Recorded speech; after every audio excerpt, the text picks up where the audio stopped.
வணக்கம் நேயர்களே, இமயம் தொலைக்காட்சி விவாதம் நிகழ்ச்சிக்கு உங்களை வரவேற்கின்றோம். பல்வேறு அரசியல், பொருளாதார, சமுதாய பிரச்சனை அரசக்கூடிய நிகழ்ச்சியில் இன்று தொடர்ந்து 7 நாட்களாக டெல்லியில் இருக்கக்கூடிய ஜந்தர் மந்தரில் வென்று போராட்டம் நடைபெற்றுக் கொண்டே இருக்கின்றது. விவசாயிகள் போராட்டம் செய்து கொண்டே இருக்கின்றார்கள். இந்த போராட்டத்தை யாரும் கண்டுகொள்ளவில்லை என்று மிகப்பெரிய குற்றச்சாட்டு இருக்கிறது. இந்த சூழ்நிலையிலே இன்று அதிமுக சேர்ந்த தம்பிதுரை சென்று பார்த்திருக்கின்றார்கள். சிறிது நேரத்திற்கு முன்பாக பொன் ராதாகிருஷ்ணன் சென்று மத்திய அமைச்சர் பொன் ராதாகிருஷ்ணன் சென்று இந்த விவசாயிகளை சந்தித்து பேசியிருக்கிறார்கள். இந்த சூழ்நிலை இங்கு தொடர்ந்து அங்கு இருக்கக்கூடிய விவசாயிகள் வைக்கின்ற கோரிக்கை என்னவென்றால், பயிர்க்கடன் தள்ளுபடி மற்றும் வறட்சி நிவாரணம் வழங்க கோரி தொடர்ந்து இந்த போராட்டம் நடைபெற்று வருவதாக அவர்கள் கோரியிருக்கிறார்கள். வாழை இலை மற்றும் இலைகளை இடுப்பிலையும் உடம்பிலும் சுற்றி இந்த போராட்டம் தொடர்ந்து அவர்கள் ஜந்தர் மந்தரிலே செய்து கொண்டிருக்கின்றார்கள். 7 நாட்களாக யாருமே அவர்களுக்கு சரியான ஒரு பதில் தரவில்லை, யாருமே தங்களை சந்திக்கவில்லை என்று தொடர்ந்து குற்றச்சாட்டு அவர்கள் கூறிய வகையிலே இன்று 2 கட்சியை சேர்ந்தவர்கள் சென்று சந்தித்து பேசியிருக்கிறார்கள். இந்த நிலையிலே வருகின்ற 23ஆம் தேதி மார்ச் 23ஆம் தேதி வறட்சி நிவாரண உயர்நிலை கூட்டம் கூட இருக்கின்றது. இந்த கூட்டத்திலே ராஜ்நாத் சிங், அருண்ஜேட்லி, ராதாமோகன் ஆகியோர் இந்த கூட்டத்தில் கலந்து கொண்டு தமிழகத்திற்கு வறட்சி தொகை எப்படி வழங்க வேண்டும், எவ்வாறு வழங்க வேண்டும், என்ன கோரிக்கை வைத்திருக்கிறார் என்று போன்ற விஷயங்களை அன்றைய கூட்டத்தில் ஆலோசித்து இதற்கான தொகையை ஒதுக்குவதற்கான ஏற்பாடுகளை அன்று நடைபெறும் என்று சொல்லப்பட்டிருக்கிறது.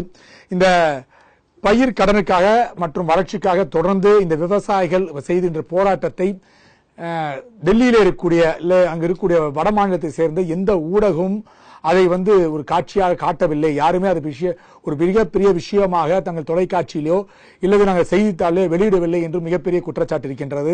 அதாவது ஜல்லிக்கட்டு போன்ற ஒரு மிகப்பெரிய பிரச்சனை உருவாவதற்காக அங்கு இருக்க இந்த பிரச்சனை உருவாகிறது.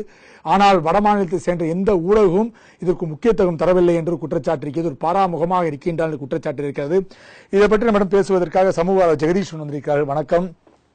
திராவிட மனித சங்கிலியின் இயக்கத்தை சேர்ந்த டாக்டர் செங்கை பத்மநாபன் வந்திருக்கிறார். வணக்கம். காங்கிரஸ் கட்சியின் பொன் கிருஷ்ணமூர்த்தி வந்திருக்கிறார்கள். வணக்கம் சார். ஜெகதீஸ்வரன், இப்ப தொடர்ந்து 7வது நாள் போராட்டம் அங்க நடைபெற்றது. தமிழகத்திலே பல்வேறு பகுதிகளிலே போராட்டம் எல்லாம் நடைபெற்று விட்டு அதற்காக எந்த தீர்வும் இல்லாத காரணத்தாலே டெல்லியிலே தொடர்ந்து 7 நாட்களாக இந்த போராட்டம் நடைபெறுவதாக நமக்கு செய்தி வந்திருக்கிறது. ஆனால் அங்கு இருக்கக்கூடிய மற்ற ஊடகங்கள், வட இந்திய ஊடகங்கள் எதுவுமே இதை பெரிய அளவிலே கொண்டு வரவில்லை என்று ஒரு குற்றச்சாட்டு இருக்கிறது. எப்படி பாக்குறீங்க? அதுங்க, நீங்க முதல்ல இன்னைக்கு இந்த தம்பிதுரை சந்திச்சாரு சொன்னீங்க. 2 நாளைக்கு முன்னாடி ஸ்டாலின் அவர்கள் அறிக்கை கொடுத்திருந்தார். அப்போ சிவா எம்பி, திருச்சி சிவா எம்போ வேற ஒருத்தர் சந்திச்சிருந்தாங்க. பொன் ராதாகிருஷ்ணன் அவர்கள் வெள்ளிக்கிழமை இந்த விவசாயிகள்கிட்ட பேசும் பொழுது தொலைபேசியில பேசினாரு. பேசும்பொழுது திங்கக்கிழமை என்ன சந்திங்க, நான் உங்கள்கிட்ட கூட்டிட்டு போறேன்னு சொல்லி சொன்னார். இப்ப என்னன்னா, நம்ம எதுக்காக இங்க ஓட்டு போடுறோம் இவங்களுக்காகனா, நம்மளுக்கு இருக்கிற பிரச்சனைகளை அவங்க இங்க எதிரொலிப்பாங்க. பாராளுமன்றத்தில் நமக்கு விவசாயிகளோட பிரச்சனை இருக்கட்டும், மீனவர்கள் பிரச்சனை இருக்கட்டும், எல்லா பிரச்சனைகளையும் குரல் கொடுப்பதற்காக நம்ம அனுப்பி வைக்கிறோம். நம்ம இங்க இருந்து 7 கோடி மக்கள் போக முடியல, அதனால இத்தனை எம்பிஸ் பிரதிநிதிகளை நம்ம அனுப்பிச்சு வைக்கிறோம். இன்னைக்கு வரைக்கும் குறிப்பாக என்ன, அதிமுக பிரதானமா 50 எம்பிக்கள் வச்சிருக்காங்க, திமுக 2 பேர் இருக்காங்க, பாட்டாளி கட்சியில் ஒருத்தர் இருக்காரு, பிஜேபி ஒருத்தர் இருக்காரு. இவங்க யாராவது இல்ல எல்லாருமே சேர்ந்து விவசாயிகளுக்கு இப்ப நிவாரணம் கேட்டு நம்ம ஏற்கனவே தமிழக அரசாங்கம் சார்பில் ஏற்கனவே ரொம்ப கால தாமதம் பண்ணி, ஏன்னா நமக்கு எல்லாருக்குமே தெரியும் அக்டோபர் நவம்பர்ல கடுமையான வறட்சி இருக்க பொழுது, இந்த மழை பொய்க்க பொழுது, அப்படி இருக்கும் பொழுது நமக்கு நிச்சயமாக நிவாரணம் தேவை அப்படின்னு நம்ம ஒரு தேவை இருந்தாலும் அதையெல்லாம் விடுத்துட்டு இங்க தமிழக அரசாங்கம் முழுக்க ஜெயலலிதா அவருடைய மருத்துவமனையிலேயே இங்க வெளியே காவல் காத்துட்டு இருந்தவங்க. அதற்கு பிறகு ஜெயலலிதா அவர்கள் இறந்த பிறகுதான் சரி விவசாயிகளும் இறக்கிறார்கள் என்ற பார்வை வந்த பிறகு டிசம்பர்ல தான் போய் ஏதோ ஒரு 3 நாள் ஒரு கமிட்டி எல்லாம் அமைச்சு அனுப்புறாங்க. அது ஒண்ணு. சோ இது அனுப்பிச்ச பிறகு இன்னைக்கு கிட்டத்தட்ட 3 மாசம் ஆயிடுச்சு. நம்ம தமிழக பிரதிநிதிகள், பாராளுமன்றவாதிகள் என்ன செய்கிறார்கள்? நாடாளுமன்றத்துல இது குறித்து பேசியிருக்கிறாங்களா, போராட்டம் பண்ணிருக்காங்களா, தர்ணா பண்ணிருக்காங்களா, நாடாளுமன்றத்துக்கு உள்ள இருக்கட்டும், நாடாளுமன்றம் வெளியே இருக்கட்டும், ஏதாவது பண்ணிருக்காங்களா? கிடையாது. இங்க இருந்து விவசாயிகள் கஷ்டப்பட்டு இங்க இருந்து, அதாவது ஏற்கனவே பயங்கர வறட்சியில இருக்காங்க, வறுமையில இருக்காங்க, தற்கொலை பண்ணிக்கொண்ட நிலைமையில இருக்காங்க. அவங்களோட கை காசை போட்டு டெல்லி வரைக்கும் பயணம் செஞ்சு அங்க போய் அரை நிர்வாணத்தோட கோமணம் கட்டிக்கிட்டு இன்னைக்கு ஐயா கண்டு போன்றவர்கள் கோமணம் கட்டிக்கிட்டு இருக்காரு. இங்க சென்னையில வரும்பொழுது எலிக்கறி சாப்பிடுறாங்க, எலிக்கறியோட வாயில இருக்காங்க. இங்க ஒரு விவசாயி அப்ப கூட இறந்து போனார். அந்த விவசாயிகளை பார்ப்பதற்கு 7வது நாள் தான் தம்பிதுரை போன்ற துணை சபாநாயகர் அதிமுக தலைவருக்கு இங்க நேரம் கிடைச்சிருக்கு. அப்படிங்கிறது எவ்வளவு வெட்கக்கேடான விஷயம். இவெல்லாம் எதுக்கு இருக்கணும்? இவங்க எதுக்காக பாராளுமன்றவாதிகளா இருக்கணும்? நம்ம எல்லாருக்குமே தெரியும், கடுமையான வறட்சி, 200க்கும் மேற்பட்ட விவசாயிகள் செத்து போயிட்டு இருக்காங்க, வறட்சி நிவாரணம் கிடைக்கல அப்படிங்கறது தெரியும். அப்படி இருக்கும் பொழுது இவர்கள் என்னதான் செய்கிறார்கள்? இவர்கள் எதுக்கு இருக்கணும்ங்கறத பிரதானமான கேள்வியா இருக்கு. அவ்வளவு கோபம் தான் வருது. ஏன்னா தொடர்ச்சியாக இங்க நம்ம அவ்வளவு போராட்டங்கள் பண்ணியாச்சு. அடிப்படையில் நம்ம கேட்கறது காவிரி மேலாண்மை வாரியம் அமைங்க அப்படின்னு சொல்லியாச்சு. சுப்ரீம் கோர்ட் ஏற்கனவே அமைங்கன்னு சொல்லியாச்சு. ஒரு பக்கம் நீங்க அந்த பங்கீடு நம்ம அந்த தண்ணீர் பங்கீடு நாங்க ஒத்துக்கொள்ள மாட்டோம் அப்படின்னு 2 தரப்புமே கர்நாடகா தரப்பும் தமிழ்நாடு தரப்பும் கேஸ் போட்டிருந்தாலும் ஸ்டேட்டஸ் குவோ இன்னைக்கு இருக்க நிலைமை காவிரி மேலாண்மை வாரியத்தை நீங்க அமைங்கன்னு சொல்லியாச்சு. பிஜேபி முதல்ல நாங்க அமைக்கிறோம்னு சொல்லிட்டு திரும்ப ஒரு யூ-டர்ன் அடிச்சு நாங்க அமைக்க முடியாதுன்னு சொல்லுவாங்க. ஏன்னா அவங்களை பொறுத்த வரைக்கும் தமிழகத்தில் இன்னைக்கும் நம்ம ஜெயிக்க போறதில்ல, கர்நாடகத்தில் அடுத்த வருஷம் தேர்தல் வருது, அதுதான் முக்கியங்கிற பார்வையில் இருக்காங்க. இந்த காவேரி மேலாண்மை வாரியம் அமைக்கணுங்கிறத எந்த அளவுக்கு ஸ்ட்ராங்கா நம்மளோட தமிழக எம்பிக்கள் குரல் கொடுத்திருக்காங்க முக்கியமான கேள்வி. இன்னைக்கு நீங்க இந்த நிவாரணம் பத்தி பேசுறோம். வெள்ளத்திற்கு ஒரு குழு பார்த்துட்டு போனாங்க, வர்தா புயலுக்கு ஒரு குழு பார்த்துட்டு போனாங்க. மத்தியில இருந்து மறுபடியும் நம்ம இங்க இருந்து ஒரு குழு போட்டு நம்ம ஒரு ரிப்போர்ட் அனுப்பிச்சோம். அது இல்லாம மத்தியில இருந்து இதுக்கு ஒரு குழு பார்த்துட்டு போனாங்க. ஒவ்வொரு குழுவும் பார்த்துட்டு போய் இன்னைக்கு இந்த கடைசி வறட்சி நிவாரண குழு பார்த்துட்டு போய் 3 மாசம் ஆயிடுச்சு. வெள்ள நிவாரண குழு வந்துட்டு போய் 1.5 வருஷம் ஆச்சு. வர்தா புயல் குழு போயிட்டு வந்துட்டு 4 மாசம் ஆச்சு. எதற்குமே செவி சாய்க்காம எதற்குமே பணம் இதற்கும் கொடுத்ததே கிடையாதுன்னா எதற்காக மத்திய அரசாங்கம் ஒன்று இருக்கணும்? நீங்க பெடரல் ஸ்ட்ரக்சர் நம்ம மறுபடியும் பேசுறோம். நிறைய சில இடங்கள் நமக்கு சில பேர் தனித்தமிழ்நாடு கோரிக்கை வைக்கும் பொழுது இது என்னது நம்ம இந்தியான ஒரு நாட்டில் இருக்கும், எதுக்காக பண்றோம்? ஆனா மத்திய அரசாங்கம் நம்மளுடைய குரலுக்கு செவி சாய்க்க மாட்டார்கள். இங்க விவசாயிகள் எவ்வளவு பேர் செத்தாலும் பத்தி கவலை இல்ல, வர்தா புயல் உங்களுக்கு எவ்வளவு பாதிப்பட்டாலும் அது கவலை இல்ல, வெள்ளத்துல எவ்வளவு பேர் செத்தாலும் எங்களுக்கு கவலை இல்ல, நாங்க செய்ய வேண்டிய எதுவுமே செய்ய மாட்டோம், ஆனா நாங்க இந்த ரிப்போர்ட் எல்லாம் எடுப்போம், ரிப்போர்ட் ப்ரொடியூஸ் கூட பண்ண மாட்டோம் அப்படிங்கிறது என்ன மாதிரி நிலைப்பாடு அப்படிங்கிறது தெரியும் சுத்தமாக. அதாவது இந்த காவிரி மேலாண்மை வாரியத்தை பொறுத்த வரைக்கும் நம்ம ஏதோ எக்ஸ்ட்ரா ஜுடிஷியலா கேட்கலாம், நம்மளோட உரிமை தான் கேட்கிறோம். நீ எல்லாரோட தண்ணீர் பங்கீடுல பொதுவா இருக்கிற சட்டம் என்னன்னா மேல இருக்கிற மாநிலம், அதாவது ஹையர் ரைப்பர் ஸ்டேட் லோயர் ரைப்பர் ஸ்டேட்டுக்கு அதிகமான தண்ணீர் கொடுக்க வேண்டும். இன்னொன்னு அந்த இடத்துல உருவாகுதுங்கிறனால அது அவங்களுக்கு சொந்தம் கிடையாது. நிறைய நேரங்கள்ல தவறான ஒரு பிரச்சாரம் கர்நாடகா தரப்புல பண்ணிட்டே இருக்கிறது. காவிரி இங்க தானே உருவானுச்சு, அப்ப நமக்கு தானே சொந்தம் அப்படின்னு. அது கிடையாது அப்படிங்கிறது பல முறை பல தண்ணீர் பங்கீடுகளில் உலகத்திலும் சரி இந்தியாவிலும் சரி சொல்லப்படாலும் மறுபடியும் கர்நாடகம் தங்களுடைய மக்களை தவறான ஒரு விழிப்புணர்வு ஏற்படுத்திட்டு இருக்கு. அதே மாதிரி அவர்கள் அரசியல்வாதிகளும் தொடர்ச்சியாக தமிழகத்திற்கு எப்படியா தண்ணீர் மறுக்க வேண்டும் சொல்லிட்டு இருக்காங்க. அந்த பிரச்சனை ஓய வேண்டும் என்பதற்காக தான் காவிரி மேலாண்மை வாரியத்தை அமைத்துக் கொடுங்க பிரதானமான கோரிக்கை. இந்த காவிரி மேலாண்மை வாரியம் அமைஞ்சிருச்சுன்னா இவ்வளவு பெரிய வறட்சி தேவையில்லை. நம்ம வறட்சியை திரும்ப கர்நாடகாவில் மழை பெய்யல அப்படிங்கிற அவங்க சொல்ற வாதம் மேல போய் 95% 90% மழை அங்கே பெய்யுது. அப்படி இருந்தாலும் தொடர்ச்சியாக இல்ல எங்களுக்கும் மழை பெய்யல, நாங்களும் வறட்சியில் இருக்குன்னு சொன்னாலும் வறட்சியில எப்படி தண்ணீரை பங்கிட்டுக் கொள்வது அப்படிங்கிறது தான் இந்த தீர்ப்பே வந்திருக்கு. அப்ப ஓரளவுக்கு இதை குறைக்க முடியும் அப்படிங்கிற பார்வைதான் முதல்ல காவிரி மேலாண்மை அமைங்க மறுபடியும் குரல் கொடுத்துட்டு இருக்கிறதுக்கு முக்கியமான காரணம் இதுதான். அடுத்ததாக இவருடைய பிரதானமான கோரிக்கை, நீங்க வறட்சிக்கு நிவாரணம் கொடுங்க. ஏற்கனவே தமிழக அரசாங்கம் 30,000 கோடி வேணும்னு சொல்லிட்டு கேட்டிருக்காரு. எடப்பாடி பழனிசாமி போய் கேட்டிருக்காரு, நம்ம ரிப்போர்ட் அமைச்சிருக்கோம். அதுக்கு இதுவரைக்கும் ஒரு 1000 கோடி ரூபாய் கூட நீங்க கொடுக்கல அப்படிங்கறதா ரொம்ப வெட்கக்கேடான செயல். அதுக்கும் நீங்க நிவாரணம் கொடுங்க அப்படிங்கறதா மறுபடியும் சொல்லப்பட்டிருக்கு. இந்த 2 பிரதானமான கோரிக்கைகளுக்கு ஒரு செவிசாய்க்க வேண்டும். இப்போ செய்திப்படி பொன் ராதாகிருஷ்ணன் போய் சந்திச்சிருக்காரு, போராட்டம் வாபஸ் பெறப்பட்டுள்ளது அப்படிங்கறது நீங்க சொல்லிட்டு இருக்காங்க. அப்ப போராட்டம் வாபஸ் பெறப்பட்டுள்ளது காவிரி மேலாண்மை வாரியம் அமைக்கிறதுக்கு ஒத்துக்கிட்டாங்களா இல்ல வறட்சி நிவாரணம் கொடுக்கறதுக்கு ஒத்துக்கிட்டாங்களாங்கிறது நமக்கு தெரியல. பத்மநாபன் சாருக்கு தொடர்ந்து தமிழகத்தில் கிட்டத்தட்ட 150க்கு மேற்பட்டவர்கள் தற்கொலை செய்து கொண்டுள்ளதாக ஒரு புள்ளி விவரம் நம்ம விவசாயிகள் கடந்த ஆண்டு மட்டும் சொல்லப்பட்டிருக்கு. இதற்கு முன்னாடி பாத்தீங்கன்னா அதிகமான மரணங்கள் விதர்பா மாநிலத்தில், மகாராஷ்டிராவில் கூட விதர்பா மாநிலத்தில் தான் தற்கொலை அதிகமாகி கொண்டிருந்தது. இப்போ தமிழகம் எதற்கு போட்டி போடுவோமோ இல்லையோ தற்கொலைக்கு அதிகமாக விவசாயிகளுக்கு மத்தியிலே போட்டி போட்டுக் கொண்ட வகையில் இப்போ தற்கொலைக்கு போட்டி போட்டுக் கொண்டிருக்கின்றோம் தமிழகத்திலே. இப்ப இந்த சூழ்நிலை வறட்சி சூழ்நிலை இப்போ பல்வேறு மாவட்டங்களில் பேசும்போது தண்ணீர் இல்லை, சேலம் போன்ற மாவட்டங்கள்லாம் பேசும்போது தண்ணீர் இல்லை, அங்க தண்ணீரை கெட்டு போய்விட்டது அடி மொத்தமா பார்க்க போனோம்னா அப்படின்னு சொல்றாங்க. காரைக்கால வறட்சி ஆயிடுச்சு, வேலூர்ல வறட்சி ஆயிடுச்சு, பல்வேறு பகுதியில் தண்ணீரே ஒரு மிகப்பெரிய கேள்விக்குறியா இருக்கும்போது இப்போது இந்த 7வது நாள் போராட்டம், இப்ப பல்வேறு தலைப்பினர் சந்தித்து பேசுவது போன்ற விஷயங்கள் அருகே எப்படி பாக்குறீங்க? வணக்கம். நம்ம சகோதரர் அவருடைய கருத்துல ஒரு கருத்து பதிவு செய்தார். ஏதோ அதிமுக இப்போ தற்காலிகமா ஒரு தவறு செய்ததை போலவும் மத்திய ஆட்சி இப்பொழுது மத்திய ஆட்சி தவறு செய்ததை போலவும் ஒரு தோற்றத்தை முன்வைத்திருக்கிறாரு.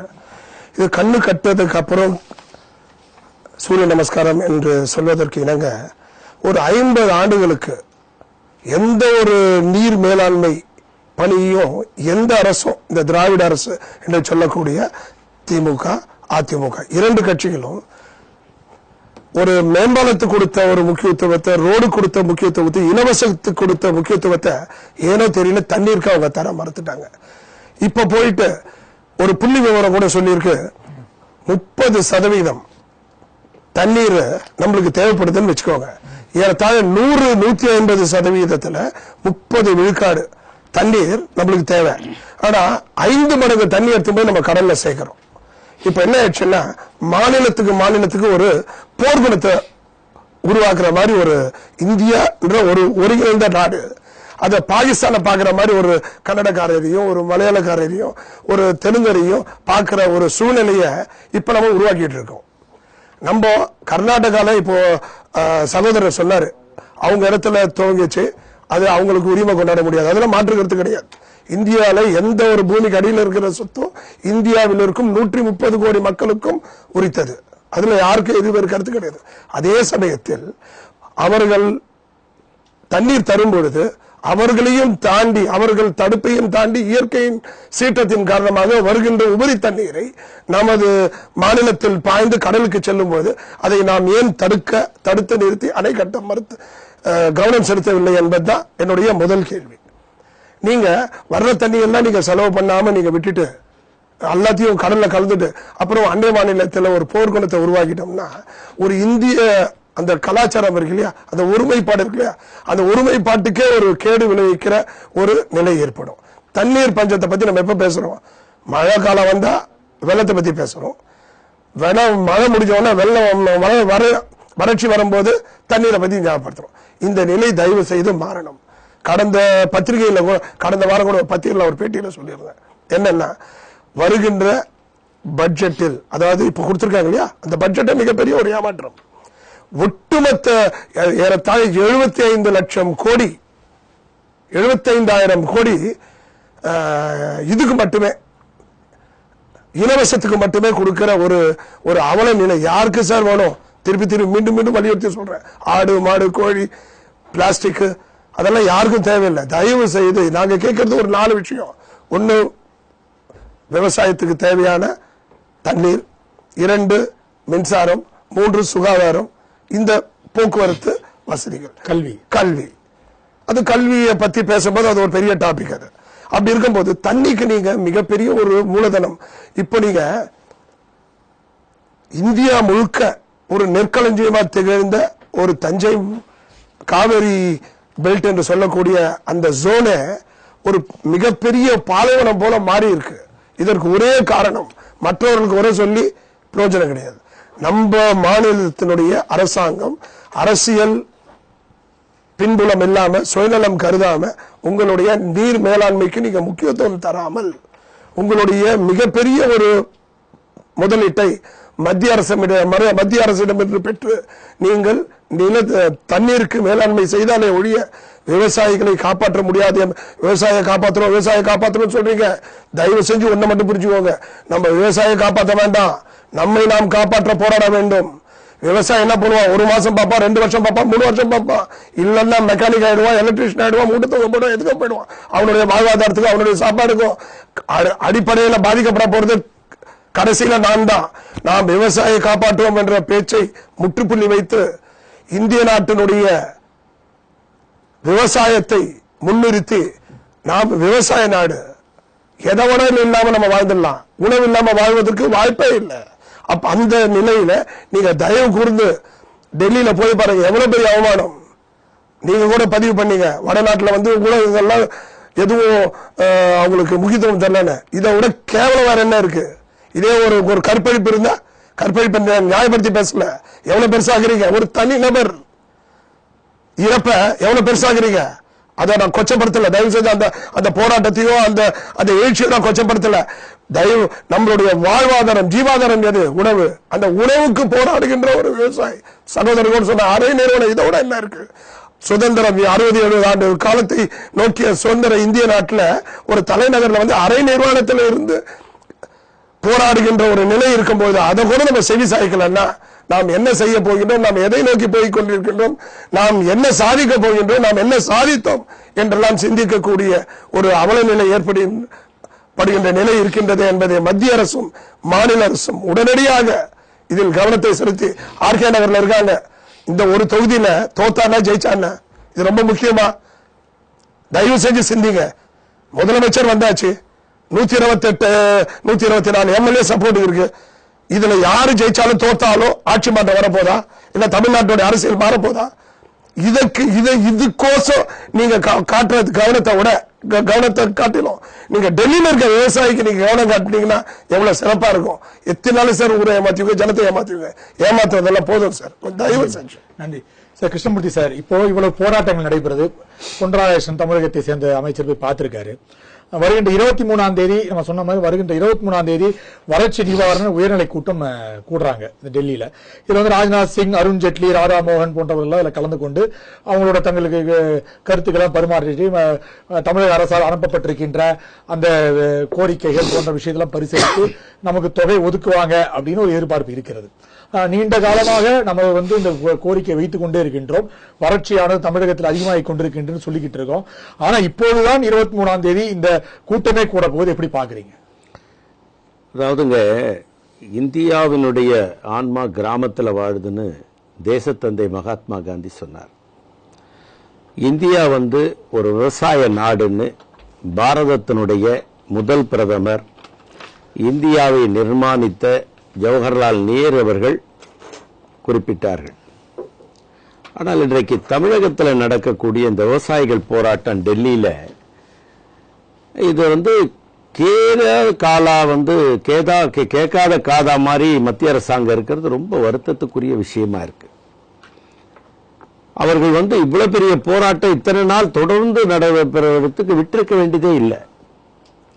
உடனடியாக மத்திய அரசாங்கம் இன்னைக்கு திரு மரியாதைக்குரிய பொன் ராதாகிருஷ்ணன் போன மாதிரி அடுத்த நாளே போயிருக்கலாம். அவர்கள் போராட்டம் ஆரம்பிச்சாங்க, அடுத்த நாள் போய் ஐயா நாங்க பாக்குறோம், பேசுறோம், நானும் தமிழகத்தை சேர்ந்த மந்திரி தான், உங்களுக்கு ஹெல்ப் பண்றேன். அவருக்கு ஒரு பிரச்சனை தான், முத்துகிருஷ்ணன் பிரச்சனை வருது, நெடுவாசல் பிரச்சனை வருது, மீனவர் பிரச்சனை வருது, எல்லா பிரச்சனையும் போய் பார்த்துட்டு இருக்காரு. அதாவதுங்க, என்ன ஒரு பெரிய ஒரு விஷயம் கேட்டீங்கன்னா, யூபி அரசாங்கம் இருக்கும் பொழுது 13 அமைச்சர்கள் இருந்தாங்க. அந்த 13 அமைச்சர்ல 7 பேர் கேபினெட்.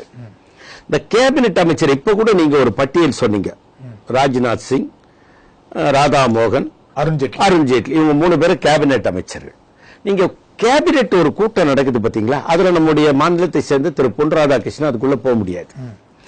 கேபினெட் மீட்டிங்ல கலந்து கொள்ளக்கூடிய அமைச்சர் தான் தன்னுடைய கருத்தை பதிவு செய்து நிறைவேற்றுவதற்குண்டான ஆவணங்களை செய்ய முடியும். ஆனா இந்த மத்திய அரசாங்கம் தமிழகத்தை வஞ்சித்திருக்கிறது. இது விவசாயத்தில் மட்டும் வஞ்சிக்கல, மத்திய அமைச்சரவையில கூட வஞ்சித்திருக்கிறது. ஏன் பொன் ராதாகிருஷ்ணன் வந்து வாஜ்பாய் அமைச்சரவையிலே MOS இருந்தாரு, மினிஸ்டர் ஆஃப் ஸ்டேட்டா இருந்தாரு. எங்க வாஜ்பாய் அமைச்சர் மினிஸ்டர் ஆஃப் ஸ்டேட்டா இருந்தவர் இன்னைக்கு கேபினெட் அமைச்சர் உள்ள அந்தஸ்துக்கு அவர் வந்திருக்க மாட்டாரா என்ன? ஏன் கொடுக்க இருக்கிறாங்க? இந்த மத்திய அரசாங்கம் வந்து தமிழர்களை புறக்கணிக்கிறது. அதுதான் விவசாயிகளுடைய போராட்டத்தினுடைய நம்ம பார்க்க வேண்டிய ஒரு சூழ்நிலை இருக்குது. இன்னைக்கு பொன் ராதாகிருஷ்ணன் வந்து ஒரு வாக்குறுதி கொடுக்கிறாருங்க, அவரால் நிறைவேற்ற முடியுமானா நிறைவேற்ற முடியாது. காரணம், அவருக்கு எந்த அதிகாரமும் இல்ல. MOSக்கு வந்துங்க டெல்லியில நல்லா தெரியும், அமைச்சர்களோட பழகி இருக்கிறோம். நம்முடைய அருமை சகோதரர் பத்துக்கு கூட தெரியும், மத்திய அமைச்சர்களோடலாம் நெருக்கமான நம்ம பழக்க வச்சிருந்திருக்கோம். அவங்களுக்கு MOS ஆயிருக்கிறவங்களுக்கு ஒண்ணுமே கிடையாது, ஃபைலே வராது. கேபினெட் மந்திரி ஃபைலே அனுப்ப மாட்டாங்க. அவங்க உள்ள போய் அந்த மந்திரி சபைக்குள்ள உட்கார்ந்துட்டு பாவம் அந்த அங்க ஏதாவது காஃபி டீ சாப்பிட்டுட்டு பிஸ்கெட் சாப்பிட்டுட்டு வந்துட வேண்டியதுதான். MOSக்கு எந்த அதிகாரமும் கிடையாதுங்க. அந்த கேபினெட் மினிஸ்டர் ஃபைல் அனுப்பினாதான், அவ அனுப்பலன்னா அதுதான் அந்த நிலையில தான் நம்முடைய மாநில. ஆனா தகுதி வாய்ந்தவர் தான் பொன் ராதாகிருஷ்ணன். ஏன் அவருக்கு கேபினெட் கொடுக்க மாட்டீங்க? அவ தமிழகத்தை இதை வஞ்சிக்க கூடியது. மரியாதைக்குரிய ஜெகதீஷ், மரியாதைக்குரிய பத்து சொன்ன மாதிரி இன்றைக்கு தடுப்பணைகள் தமிழகத்தில் கட்டணும். தமிழகமும் வந்து வேடிக்கை பார்த்துட்டு இருக்க கூடாது. அவங்க சொன்னாங்க கடல் நீர்ல போய் கலக்குது, கடல்லையும் போய் நல்ல நீர் கலக்கணும். கலந்தாதான் சயின்டிபிக்கா என்ன சொல்றாங்க, மண்ணின் உயிர் நாடி அப்பதான் பாதுகாக்கப்படும். அது மாத்திரம் இல்லைங்க, மீன் வளம் அதிகரிக்கும். கடல் வந்து அந்த இந்த நல்ல தண்ணியும் போய் கலந்தாதான் அதனுடைய கடல் தன்மை வந்து மாறாம இருக்கும், மீன் வளரும், மீனவர்களுக்கு நல்லதுன்ற.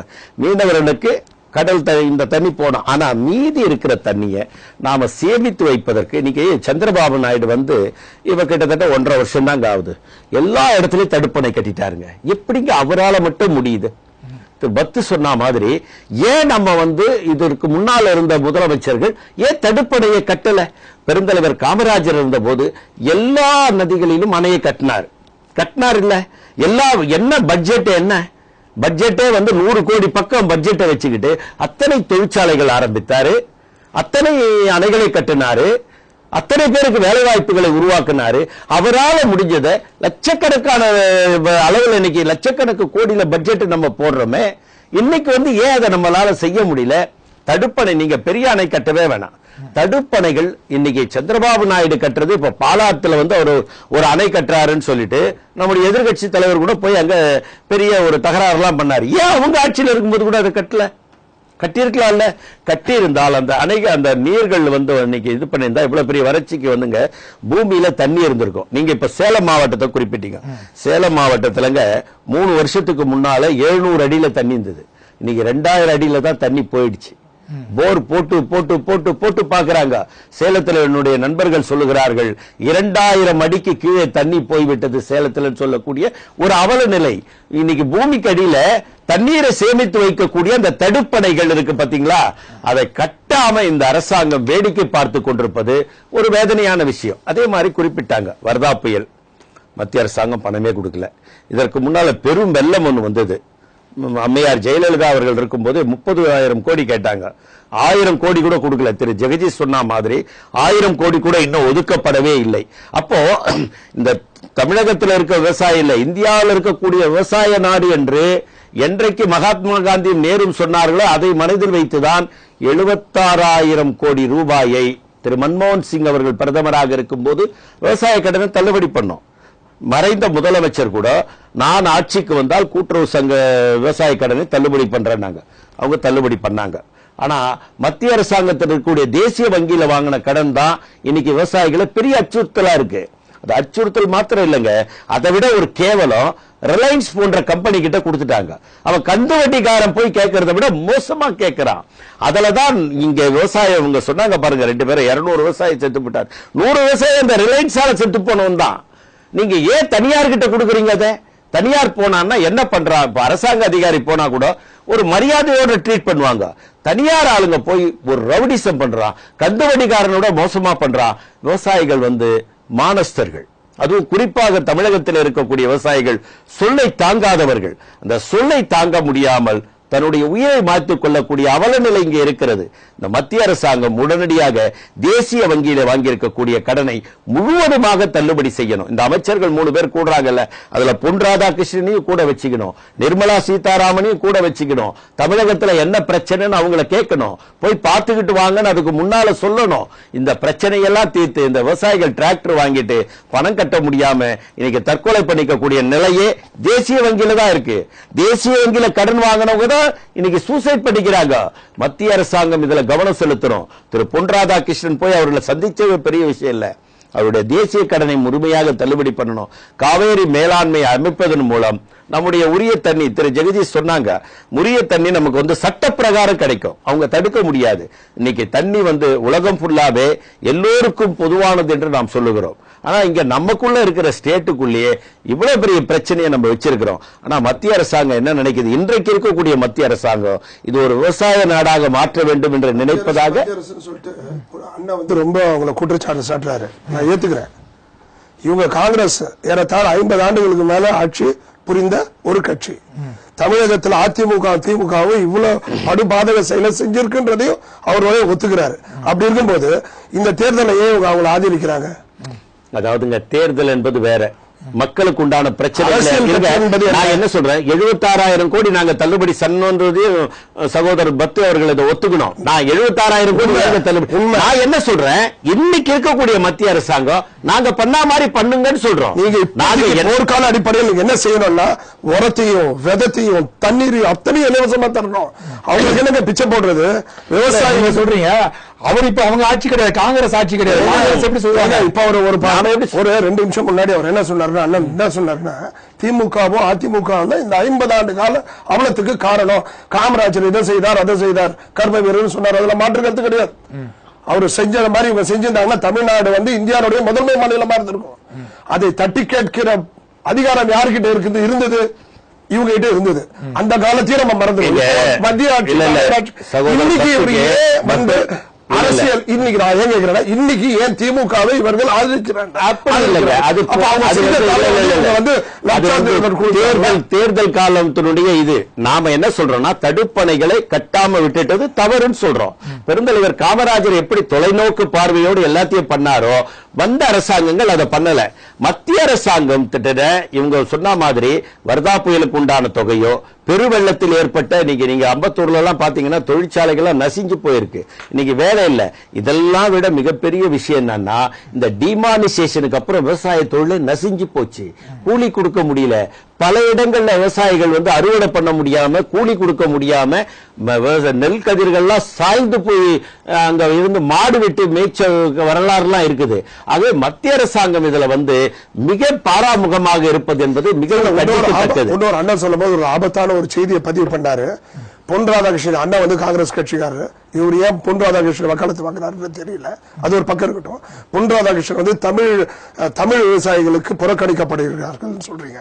தயவு செஞ்சு விவசாயம் என்பது உலக ரீதியில பார்த்தா அதுக்கு மதம், இனம், மொழி, கலாச்சாரம் எந்த வர்ணத்தையும் விவசாயத்துக்கு பூச வேண்டாம். இப்ப மீனவர்னு சொன்னா கூட தமிழ் மீனவன் சொல்லி அவளை பலவீனப்படுத்துறதை விட அவர்கள் இந்திய மீனவன் சொல்லி ஒரு அரசியல் தலைவர் இவ்வளவு பெரிய வறட்சி இருக்குங்க. அதுக்கு ஐயா கண்ணி ஏங்க டெல்லியில போய் போராடிட்டு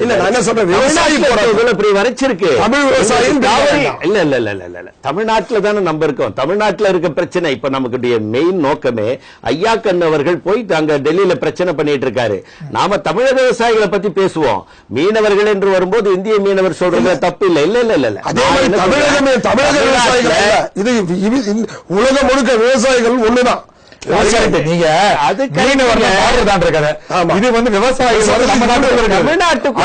தமிழ்நாட்டு விவசாயிகள் தான் இப்ப ஆர்ப்பாட்டம் பண்றாங்க. தயவு செஞ்சு நான் சொல்றேன், பலவீனம் ஏற்கனவே பலவீனம் அடைஞ்சிருக்கும் நம்மளுடைய. ஆனா நீங்க மீனவர்களுக்கு தலைவர் கேட்கிறாரு, ஒவ்வொரு படகுக்கும் ஒரு போலீஸ் வச்சு அனுப்புகின்றாரு. இன்னொருத்தர் 5 சுற்று பேச்சுவார்த்தை நடத்தணும்னு சொல்லிட்டு பெருமிதமா பேசுறாரு. அதெல்லாம் வேண்டாம், தமிழ் பிரிச்சு பார்க்காதீங்க. இது இந்திய மீனவர்கள் வேற விஷயம். அதே மாதிரி விவசாயிகள் மம்முட்டி என்ன சொன்னாரு, கேரளாவில் வருகின்ற 75% 70% வரிசை தமிழ்நாட்டில இருந்து வருது, அவங்க ஏதோ முல்லை பெரியார் கொடுக்க மாட்டேங்குன்னு சொல்லிட்டு அந்த ஒரு சூப்பர் ஸ்டாரே பேசுறாரு. விவசாயம் என்பது யூனிவர்சலி ஒன் வேர்ட். அது அமெரிக்காவா இருக்கட்டும், ரஷ்யாவா இருக்கட்டும், சைனாவா இருக்கட்டும், கண்டம் விட்டு கண்டம் பாக்கட்டும், விவசாயம் என்பது ஒன்று. நாளைக்கு உலக அளவுல எங்க விவசாயம் பாதித்தாலும் நம்மளுக்கு கோதுமை இறக்குமதி பண்றோம். ஏதோ ஒரு நாட்டுல எங்கேயோ ஒரு மூலையில பாகிஸ்தான்ல நம்ம ஒரு எல்லையை மீறி நம்ம விரோதத்தை நம்ம பாவிச்சுட்டு இருக்கோம்.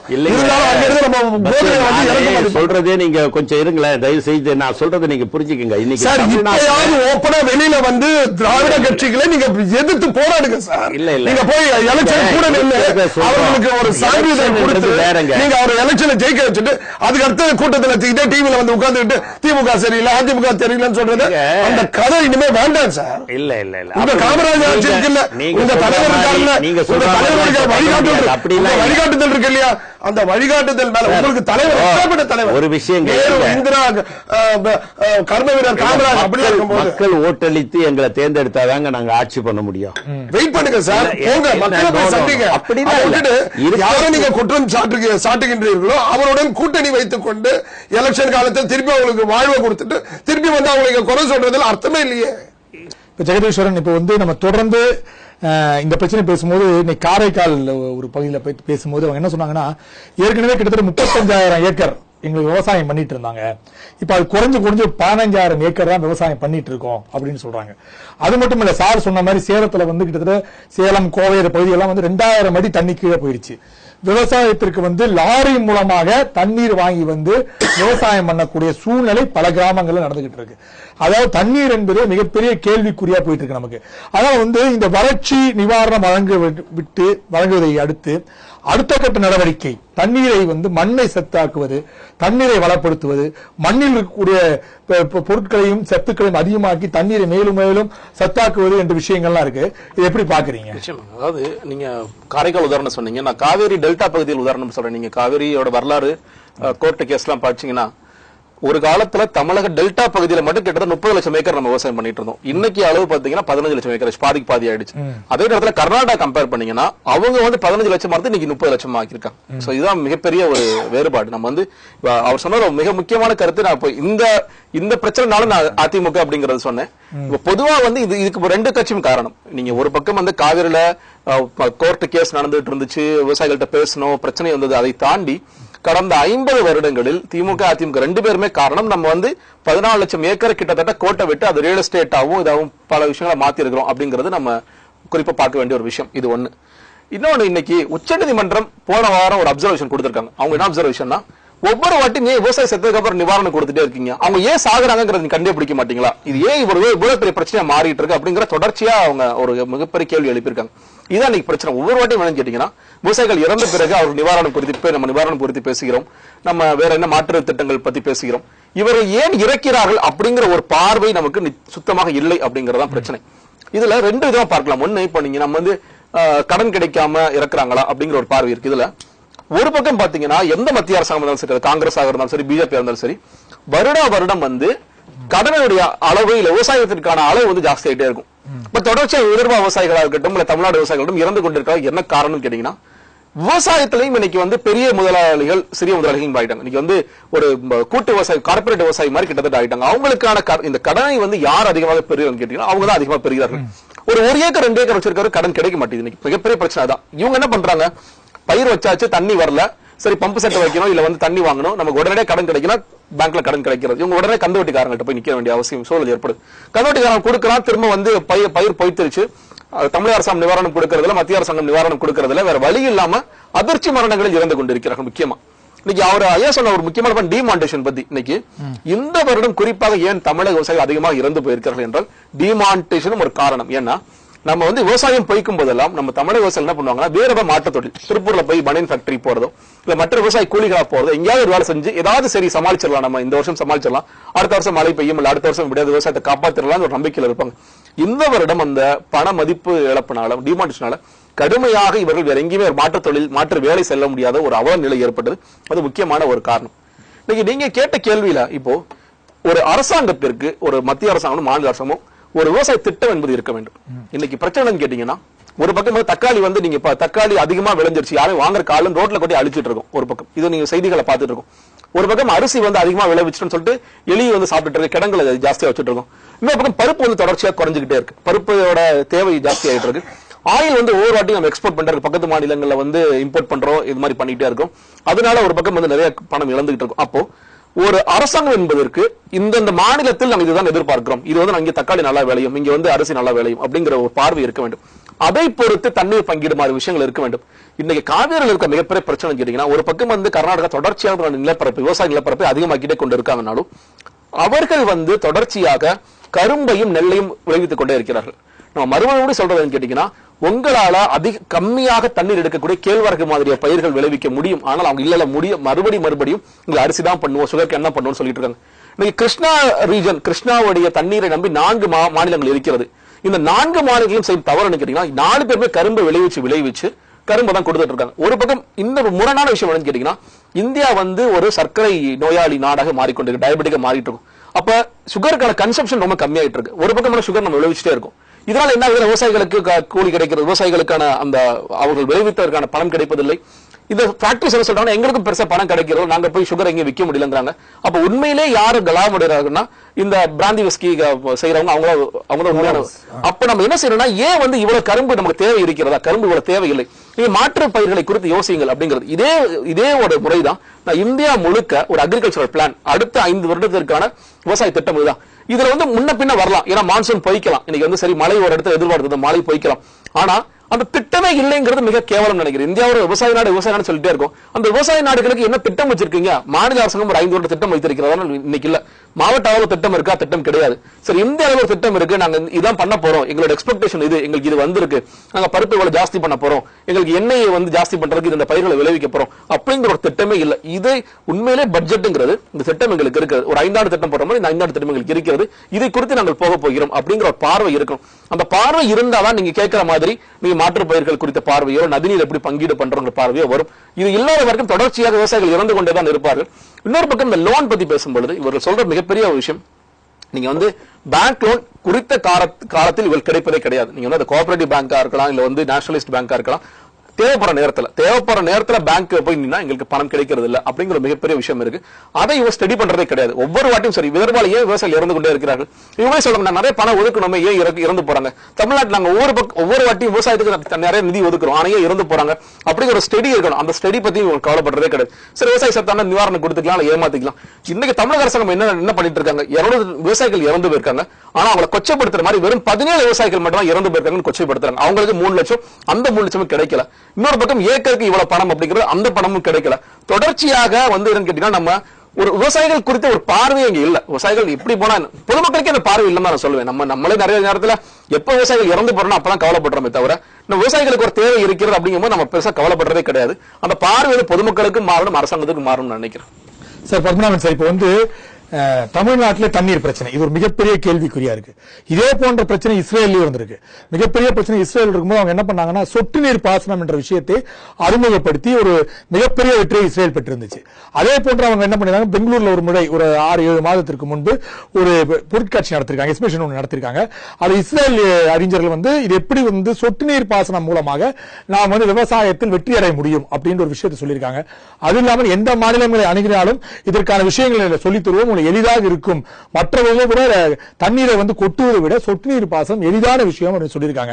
அதனால நம்ம வந்து தண்ணீர் நான் சொன்ன மாதிரி பணம் கொடுத்து லாரியில தண்ணி வாங்கி ஊத்துறது, அது ஒரு கிணறு வறண்டு போனதுக்கு அப்புறம் என்ன பண்றதுன்னு தெரியாம இருக்கிறது போன்ற விஷயங்கள்லாம் இருக்கிறத விட இது போன்ற விஷயம் இருக்கு. அதே மாதிரி ஜெகதீஷ் சொன்ன மாதிரி இந்த ராகிக்கு சிறுதானியங்களுக்கு எல்லாம் வந்து தண்ணீரே தேவையில்லை, குறைஞ்சபட்சம் தண்ணீர் இருந்தால் போதும் இருக்கு. நீங்க எப்படி பாக்குறீங்க? நீங்க கேழ்வரகு கம்புன்னு சொல்லிட்டு போனீங்கன்னா அப்புறம் அரிசிக்கும் கோதுமைக்கும் வழி இல்லாம போயிடும். இல்ல, அது மாற்று ஒரு இதுக்கு ஒரு மாற்றா இருக்கும். விவசாயிகளுடைய பொருளாதாரத்தை முன்னிறுத்தி நீங்க பேசுறீங்க, அது ஓகே. பொருளாதாரத்தை பத்தி இப்ப பேச வேண்டாம்.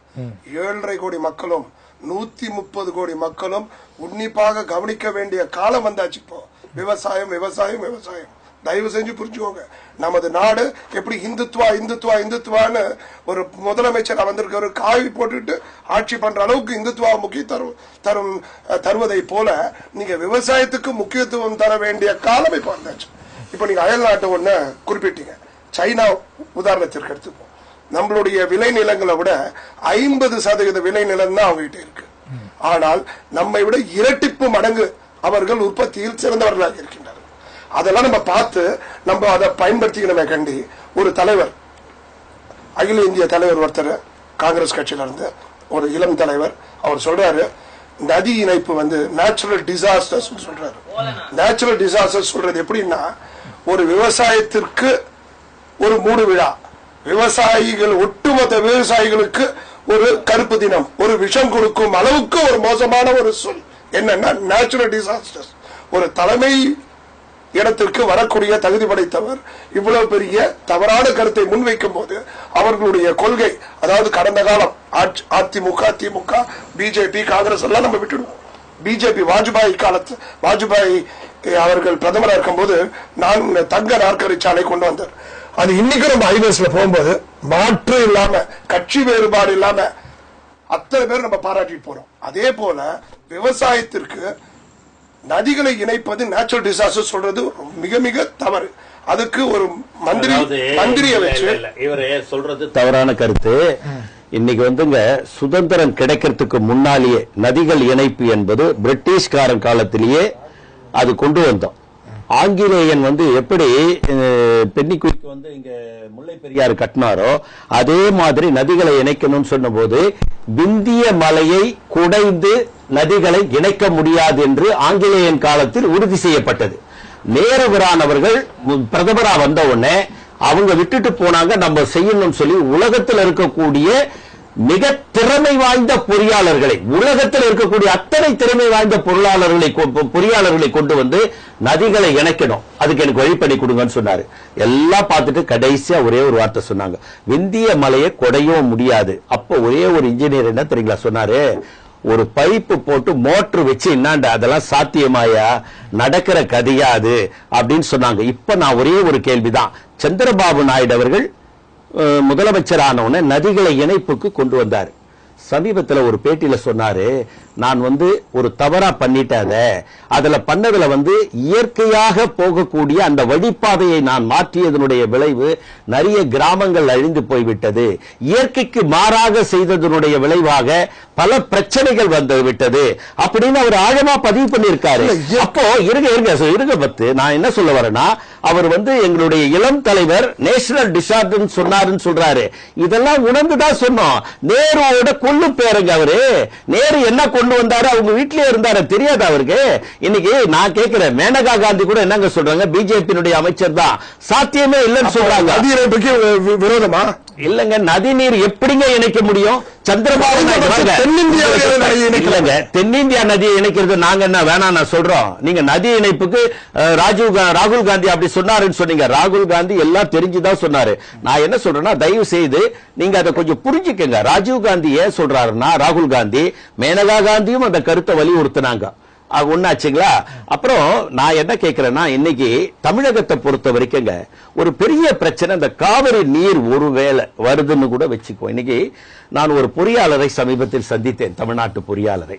அவர் கேட்ட, இந்த காவிரியில பெருந்தலைவர் காமராஜர் ஆண்டாரு, அப்ப தண்ணி கடைமடை பகுதி வரைக்கும் வந்தது, தஞ்சையை நெற்களஞ்சியம்னு சொன்னாங்களே, சோழ நாடு சோறு உடைத்ததுன்னு சொன்னாங்களே, உலகம் முழுவதும் அங்க விளையக்கூடிய நெல்லு எல்லாருக்குமே சோறு போடுன்னு சொன்னாங்களே, என்னாச்சுன்னு கேட்டா அவர் ஒரே ஒரு வார்த்தை சொன்னார், ஐயா நீங்க திருச்சியில இருந்து கரூர் வரைக்கும் போங்க, காவிரி படுகையில தான் போவீங்க ஓரத்துல, அங்க இப்போ 35 அடியில இருந்து 40 அடிக்கு மண் எடுத்துட்டாங்க. அந்த பொறியாளர் சொன்னது.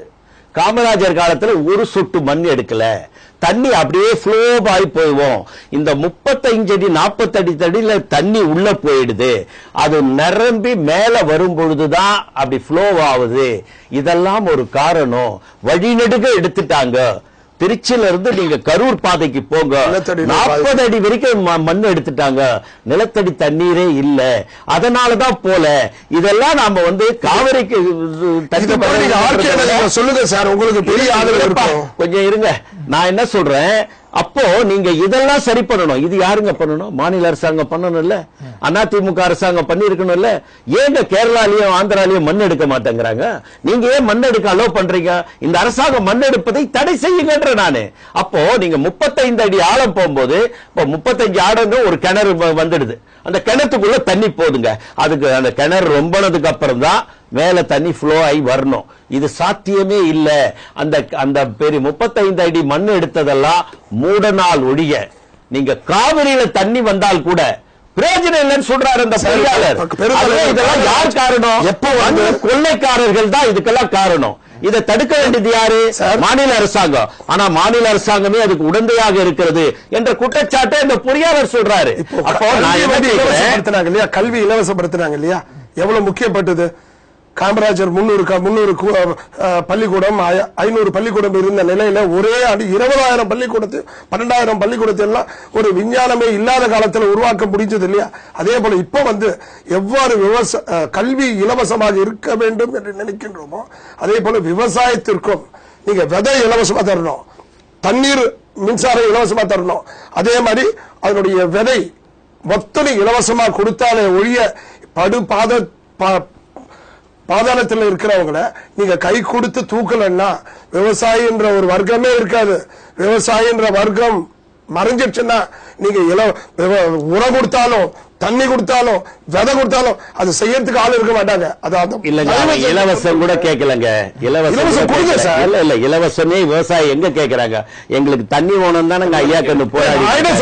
அந்த தண்ணி வராததுக்கு என்ன காரணம் சார்? குழந்தை இந்த மாதிரியான காரணம் தான் காரணம். அதனால நாம மாநில அரசாங்கம் நம்ம ஒரு அரசியல்வாதி ஒரு தேர்தலை பார்ப்பான், ஒரு சிறந்த தலைவன் அடுத்த தலைமுறையை பார்ப்பான் என்று சொல்வதற்கு இணங்க நீங்க எல்லாம் ஒரு தேசியத்துக்கு சுதந்திரம் வாங்கி கொடுத்த கட்சின்னு பெருமையா சொல்லி கொடுக்கிற ஒரு இயக்கம். அரசியலையும் தாண்டி நீங்க அவங்க கேட்கறத கொடுக்கணும்னு நினைக்கிறது மகிழ்ச்சி. அதையும் தாண்டி நாளைக்கு வர்ற ஆபத்துக்கு இப்ப நீங்க வழிபடுங்க. அரசாங்கம் அந்த மாநிலமே விட்டுருக்க. இந்தியா தண்ணி தானங்க இப்போ காவிரி மேலாண்மை அமைக்கணும், தண்ணி மேலாண்மை அமைச்சர் என்ன தவறு? தண்ணீர்ன்றது ஒரு பார்ட், அதை விட்டுடுங்க. விவசாயி மொத்தத்துல செத்துட்டு இருக்கான். தண்ணி வந்தாவே போதுங்க. தண்ணி வந்தா மட்டும் போதாது சார். தண்ணி சார் முக்கியம். தண்ணீர் வந்து பிரதானமா தண்ணி வந்தா எல்லாமே நாங்க பாத்துக்கிறோம்ன்றாங்க விவசாயிகள். அது அவங்க சொல்றது சரி. நான் என்ன சொல்றேன், நீங்க சமூக ஆர்வலரா இருக்கீங்க. நான் சொல்றது தயவு செஞ்சு புரிச்சுக்கோங்க. நான் வந்து இன்னைக்கு பசிக்கு நான் வழி கேட்கலாம். மீன் வறுத்து கொடுக்க வேண்டாம், மீன் பிடிக்க கத்து கொடுப்பேன்னு சொல்லுவாங்க. அதே போல இன்றைக்கு தண்ணீர் வந்து ஒரு பிரதான, அதுல மாற்று கருத்தே கிடையாது. ஆனால் அதையும் தாண்டி உரம், விதை, அதெல்லாம் ஒரு பெரிய சப்ஜெக்ட். விதை இப்ப நம்ம விதை கிடையாது. நம்ம எல்லாம் மாம்பழம் சாப்பிட்டு கொட்டையை போட்டு பழம் சாப்பிட்ட காலம் போச்சு. இன்னைக்கு விதைக்கு அமெரிக்காவையோ சைனாவையோ அண்டை நாட்டையும் எதிர்பார்க்கிறோம். கத்திரிக்காய்க்கும் முருங்காக்கும் கிராஸ் பாலினேஷன் நடந்துட்டு இருக்கு. நான் என்ன சொல்றேன்னா, ஒருத்தரை குறை சொல்வதை ஒரு அரசியலாக செய்வதை விட நம்ம 2 பேர் நம்ம என்ன சொல்றோம், விவசாயத்தை காப்பாற்றுவதை, விவசாயத்தை காப்பாற்றணும். நீங்க விவசாயின்றீங்க. யார் அந்த விவசாயி? அதுவும் நம்மள மாதிரி சராசரி மனுஷன். ஒரு பெயிண்டரா இருக்காரு ஒரு அப்பா, அவருடைய மகன் இன்ஜினியர், படிச்ச உடனே இன்ஜினியர் ஆயிடுறாரு. ஒரு கட்டட தொழிலாளி இருக்காரு, அவர் மகன் படிச்ச உடனே சாப்ட்வேருக்கு போயிடுறாங்க. அதே மாதிரி விவசாயத்தை தான் நம்ம பேசுவாங்க. விவசாயியை பத்தி கவலைப்படாதீங்க. நாளைக்கு விவசாயினுடைய மகன் கம்ப்யூட்டர் படிச்சுன்னா அமெரிக்கால போய் பில்கேட்ஸ் கிட்ட போயிடுவான். அதனால அவன் விவசாயி கிடையாது. ஆனா விவசாயம், நான் பேசுவது விவசாயம். விவசாயத்தை நீங்கள் காப்பாற்ற வேண்டும் என்று சொன்னால் நீங்கள் உடனடியாக என்ன செய்யணும்? விதையை தரணும், உரத்தை தரணும், தண்ணீருக்கு ஏற்பாடு செய்யணும். இதெல்லாம் செஞ்சாதான் நம்ம விவசாயத்தை காப்பாற்ற முடியுமே. நீங்க சொல்றது எதையும் கொடுக்க வேணாம்னு சொல்லவே இல்லையங்க. யார் சொல்றோம் கொடுக்க வேணாம்? யார் சொல்றோம்? நாங்க சொல்லுங்க. கத்து கொடுத்தா போதும். ஜெகதீஷ் நானும் சொல்லவே இல்லை. நீங்க மீனே கொடுக்குறீங்கன்னா நீங்க எல்லாத்தையும் தண்ணீர் உங்களுக்கு தேவையான தண்ணீரை கொடுத்துருக்கீங்க. நீங்க சொல்றீங்க, நான் கேட்டுக்கிறேன். எது சொல்லாம கேட்டுக்கிறேன். தவறு செய்தவர்கள் அவரே நியாயப்படுத்தி பேசும்போது கொஞ்சம் வருத்தமா இருக்கு. அதை திருத்தி கூட தவறு பண்ணோம் நாங்க. அதை நீங்க சொல்லுங்க. நீங்க என்ன சொன்ன பக்தி என்ன சொன்னாரு? நீங்க வந்து ராகுல் காந்தி வந்து நதிகள் இணைப்புக்கு, நான் அதுக்கு உங்களுக்கு தெளிவான ஒண்ணும் இல்ல. சந்திரபாபு நாயுடு நதி நீர் இணைப்புக்கு விரோதமா? விரோதம் இல்லங்க. அவர் இணைச்சிட்டு, அவர் உள்ளூர் நதியை இணைச்சிட்டு அது பெரிய ஃபெயிலியர்னு சொல்லி இருக்காரு. அதை நீங்க கவனிக்க. இயற்கை மாறான சைனா என்ன, அவனும் பெரிய பாட்டுல இருக்கான். நதிகள்லாம் பாருங்க. நீங்க உலகம் முழுக்க இருக்கக்கூடிய பொறியாளர்களை அழைத்து வந்து காட்டிட்டாங்க. நீங்க அப்புறம் இன்னொன்னு சொன்னாரு, வாஜ்பாய் தான் நாற்கர சாலை கிடையாதுங்க. நான் உங்களுக்கு ஒரு விஷயத்தை சொல்றேன். உலகமயமாக்கல் கொண்டு வந்தோம் 1991. உலகமயமாக்கல் வரும்போது அவன் இங்க வந்தான். ஐயா நீங்க வந்து டெபாசிட் போட சொல்றீங்க. நரசிம்மராவ் கிட்ட சொல்றாரு, உலகமயமாக்கலுக்கு நீங்க வெளிநாட்டு பணம் FDI வேணும்னு சொல்றீங்க, உங்ககிட்ட சாலை வசதியே இல்ல, நான் என்னால பண்ண முடியாதுங்கன்னு சொல்றாரு. அப்போதான் அவர் என்ன பண்றாரு, சாலை வசதி மேம்பாட்டுக்காக பெரும் நிதியை திரு நரசிம்மராவ் ஒதுக்கி 7 கோடி இருங்க, அதுக்கு பேரு நாற்கர சாலை. அவருடைய ஆட்சி முடியுது, பிஜேபி கவர்மெண்ட் வருது. ஒரு பெரிய கருத்துங்க, இமயம் டிவி மூலமா நான் நேயர்களுக்கு பதிவு செய்ய விரும்புகிறேன். எங்களுடைய பிரதமர் திரு நரசிம்மராவ் அவர்கள் நேராக வாஜ்பாய் வீட்டுக்கு போனார். ஐயா உனக்கு வாழ்த்துக்கள். உலகமயமாக்கல்ல இன்னைக்கு உலக பொருளாதாரத்தோட நம்ம போட்டி போடணும்னா சாலைகள் அமைச்சாதான் FDI வரும். இந்த நாற்கர சாலைன்னு ஒரு திட்டத்தை கொண்டு வந்தேன், அதை நீங்க தொடர்ந்து செயல்படுத்துங்க. எங்க பிரைம் மினிஸ்டர் நரசிம்மராவ் கேட்டாரு, வாஜ்பாய் பெரிய மனுஷன், பாராட்டுறேன் நான். அவர் என்ன தெரியுமா சொன்னாரு, ஐயா அந்த திட்டத்தை நான் நிறைவேற்றுறேன், தலையை அடமான வச்சாவது நிறைவேற்றுறேன் அப்படின்னு சொல்லிட்டு பேரை மட்டும் நான் மாத்துறேன், நீங்க நாற்கர சாலைன்னு வச்சீங்க, நான் தங்கர நாற்கர சாலை வைக்கிறேன்னாரு. நரசிம்மராவ் என்ன தெரியுமா சொன்னாரு, வாஜ்பாய் நாற்கர சாலைன்னு கூட இப்படி வச்சுக்கோ, ஆனா அதை கொண்டு வான்னு சொன்னாரு. அப்படி இருக்கும்போது